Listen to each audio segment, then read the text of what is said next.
ఇక్కడ దళిత వాడెక్కడుందండి? ఏమిటి దళితవాడ? ఏంటన్నా? బ్రాహ్మణుని ఎదిరించడానికి వచ్చాడనుకున్నాం గాని ఈయన పద్ధతి చూస్తుంటే శూద్రులు దళితులు ఒక్కటిగా ఉండాలని చెప్పేలా ఉన్నాడే. అవునయ్యా, అందరూ ఒకటిగానే ఉండాలి.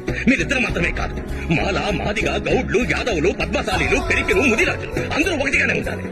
శాస్త్రంలో మనందరినీ శూద్రులు అని రాశారు. శూద్రులైనా పర్వాలేదు, అస్పృశ్యుల కంటే పైన ఉండాలనుకుంటున్నారు చూడండి, అది మూర్ఖత్వం అంటే. పదండి.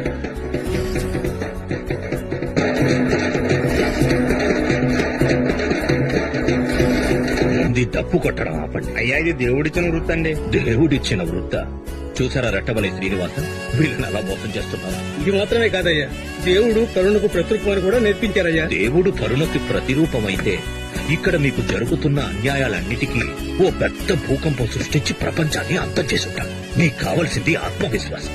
మీరెవ్వరికీ తక్కువ కాదు.